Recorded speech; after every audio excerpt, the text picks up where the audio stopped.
नमस्कार, मेरा नाम है डॉक्टर पुरु धवन और आज इस वीडियो में हम बात करने वाले हैं स्पाइनल कॉर्ड इंजरी के बारे में। लकवा होने के बहुत सारे कारण होते हैं और उनमें से एक है स्पाइनल कॉर्ड पर किसी टाइप की चोट लग जाना। अब अगर किसी के स्पाइनल कॉर्ड पे चोट लगती है तो वहां पर रिकवरी करना बहुत मुश्किल होता है। कुछ केसेस के अंदर रिकवरी होती है और बहुत सारे केसेस के अंदर रिकवरी नहीं होती। तो अगर आपको पहले से पता हो कि किस पेशेंट को आप आराम दे सकते हो, किस पेशेंट में आराम आ सकता है, तो वो बहुत सुविधाजनक हो जाता है। तो उसी को आज हम गहराई से डिस्कस करेंगे इस वीडियो के अंदर। स्पाइनल कॉर्ड इंजरी कब होती है? अक्सर ये स्पाइनल कॉर्ड इंजरी किसी एक्सीडेंट की वजह से, किसी चोट की वजह से, पेड़ से गिरने की वजह से, बाइक एक्सीडेंट की वजह से, या फिर गोली लग जाती है या किसी ने डंडा मार दिया, तब ये हम देखते हैं कि स्पाइनल कॉर्ड जो है उसमें चोट आती है। अगर स्पाइनल कॉर्ड में चोट नहीं भी आती तो स्पाइनल कॉर्ड जिस हड्डियों की ढांचे के बीच में चल रही होती है, जिसे हम वर्टिब्रा कहते हैं, उसमें किसी टाइप के नुकसान की वजह से भी हमें देखते हैं कि स्पाइनल कॉर्ड में काम करना बंद कर दिया। अब जो हमारी स्पाइनल कॉर्ड होती है वो हमारे सिर से लेकर, हमारे सिर के पीछे से लेकर हमारे नीचे इस हिस्से तक वो जाती है और जो हमारा ब्रेन कहता है उसे वो हाथ और हमारे पैर तक वो पहुंचाती है, हमारे दिल तक पहुंचाती है कि उसने काम कैसे करना है। यानी ब्रेन कह रहा है कि हाथ को चलाओ, तो वो मैसेज कैसे भेजेगा? वो स्पाइनल कॉर्ड के थ्रू भेजेगा और स्पाइनल कॉर्ड हमारे हाथ को बताएगी कि अब हमने हिलना है, अब हमने उंगलियों को बंद करना है, अब हमने उंगलियों को खोलना है। तो एक तरीके से वो मैसेंजर होती है हमारे ब्रेन के सिग्नल्स का। अब ये जो स्पाइनल कॉर्ड है, जब कभी एक्सीडेंट होता है, इसे अलग अलग टाइप का नुकसान होता है। अब आपके स्पाइनल कॉर्ड को किस तरह का नुकसान हुआ है उस पर डिपेंड करता है कि रिकवरी होगी या फिर वो नहीं होगी।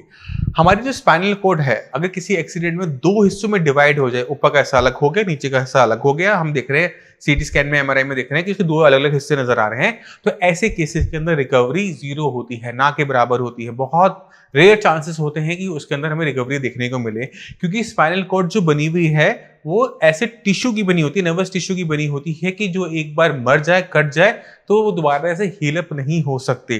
तो उसमें अगर पेशेंट बहुत मेहनत भी करता है, पैसा भी खर्च करता है, तो भी उसको रिजल्ट्स देखने को नहीं मिलते। अगर स्पाइनल कॉर्ड को इंटैक्ट है, यानी वो साबुत है, मगर उस पर कॉट्यूजन हो गया, यानी वो पूरी की पूरी घूम गई है, ऐसे केसेस के अंदर हमें देखने को क्या मिलता है कि पेशेंट में रिकवरी के चांसेस ज्यादा होते हैं, क्योंकि कॉट्यूजन के बाद अगर वहां पे इन्फ्लेमेशन है, सूजन है, या उसमें थोड़ी सेंसेशन बची हुई है, तो उसका हम रिकवरी करवा सकते हैं। मगर इसके अंदर हमें ध्यान क्या रखना होता है कि आप ये सोचें कि पेशेंट पहले जैसा हो जाएगा, ऐसे कभी भी नहीं हो पाता। कॉट्यूजन के केसेस के अंदर हम क्या देखते हैं कि पेशेंट में रिकवरी होती है, मगर वो अपने लायक पूरा नहीं बन पाता। हो सकता है लेटरिन पेशाब का पता लगना शुरू हो जाए, थोड़ा बहुत मूवमेंट आ जाए, टच का पता लगने लग जाए, हल्की फुल्की मूवमेंट आ जाए, बट अगर आप सोचो कि पेशेंट अपना वेट उठाकर खुद चलना शुरू कर दे, वो थोड़ा सा डिफिकल्ट हो जाता है। तो डिपेंड करता है कि उसमें नुकसान किस टाइप का हुआ है। कभी कभार क्या होता है कि हम किसी चीज से गिरते हैं, हमारी जो रीढ़ की हड्डी है उसमें फ्रैक्चर आता है, और फ्रैक्चर होने की वजह से जो उसके अंदर स्पाइनल कॉर्ड जा रही है उस पर सूजन चली जाती है। ऐसे केसेस में रिकवरी बहुत अच्छी देखने को मिलती है। क्यों? क्योंकि वहां पर सिर्फ सूजन ही तो है, बाकी तो उसे किसी स्ट्रक्चर को नुकसान नहीं पहुंचा। अभी ये जो सूजन है ये बहुत तेजी से नॉर्मली चली जाती है, मगर कभी कभार क्या होता है कि सूजन बहुत लंबे टाइम तक बनी रहे तो वो क्रॉनिक इन्फ्लेमेशन में कन्वर्ट हो जाती है।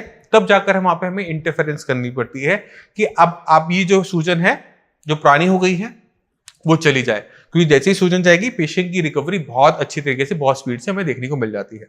तो डिपेंड करता है कि स्पाइनल कॉर्ड को किस तरह का नुकसान हुआ है। अगर हमें उसके नुकसान की टाइप का बारे में पता हो तो उसमें हमें रिकवरी का आइडिया लग जाता है। अगर स्पाइनल कॉर्ड दो हिस्सों में डिवाइड हो गई है, हम ट्रीटमेंट नहीं देते। कॉट्यूजन के केसेस के अंदर रिस्क इन्वॉल्व होता है, रिकवरी होगी या नहीं होगी, तो हमें वो करके देखना पड़ता है कि आराम आया या नहीं आया। अगर पहले 3 महीने में आराम आ गया तो ट्रीटमेंट कंटिन्यू रहता है, अगर ट्रीटमेंट से आराम नहीं आ रहा तो 3 महीने के बाद ट्रीटमेंट को पूरी तरह से बंद कर दिया जाता है। और जिन पेशेंट के अंदर इन्फ्लेमेशन होती है, जैसे मैं पहले बता चुका हूं कि इसमें रिकवरी बहुत अच्छी होती है, तो उनको एक बार मैं कहता हूं, एक बार 1-2 महीने सिर्फ हमें देखना पड़ता है। 1-2 महीने की ट्रीटमेंट में ही पता लग जाता है कि पेशेंट कितना रिकवर करेगा इन फ्यूचर। अब कुछ और चीजें होती है जो हमें देखनी पड़ती है स्पाइनल कॉर्ड इंजरी के पेशेंट के अंदर, और वो है कि पेशेंट की लेग्स में मूवमेंट है या नहीं है। अगर पेशेंट की लेग में मूवमेंट बिल्कुल नहीं होती, बिल्कुल सेंसेशन नहीं होती, ठंडे गर्म का पता नहीं लग रहा होता, लेटरिन पेशाब का नहीं पता लग रहा होता, तो ऐसे पेशेंट के अंदर रिकवरी बहुत मुश्किल होती है। अगर आपकी लेग की जो मांसपेशियां हैं वो सूख जाती हैं, ऐसा लगता है जैसे वो सूखी हुई लकड़ की तरह टांगी हो गई हैं, ऐसे केसेस के अंदर रिकवरी पॉसिबल बहुत ना के बराबर होती है। तो उसके अंदर भी हम कोशिश करते हैं कि ऐसे पेशेंट को हम ना लें। तो अगर आपको लगता है कि आपकी टांगे सूख गई हैं, आपको लगता है कि आपकी स्पाइनल कॉर्ड की इंजरी की वजह से वो 2 हिस्सों में डिवाइड हो गई हैं, तो ऐसे केसेस के अंदर हम बहुत ज़्यादा हेल्प नहीं कर पाते। हम सिर्फ उन्हीं केसेस में हेल्प कर पाते हैं जहाँ पर स्पाइनल कॉर्ड इंटैक्ट है और किसी और कारण से वो काम नहीं कर पा रही है। तो मैं उम्मीद करता हूँ इस वीडियो से आप काफ़ी कुछ समझ गए होंगे स्पाइनल कॉर्ड इंजरी के बारे में, कि वो कितने प्रकार की होती है, किस तरह से वो नुकसान पहुंचाती है स्पाइनल कॉर्ड को। फिर भी आपके माइंड में कोई भी डाउट हो, कुछ भी पूछना चाहते हो, तो हमारी डॉक्टर्स की टीम अवेलेबल है। आप उनसे बात कर सकते हैं, आप मुझसे भी आकर मिल सकते हैं। अब इसी के साथ आप सभी से मैं चलने की आगे चाहूँगा। मिलते हैं अगली वीडियो में, तब तक के लिए नमस्कार।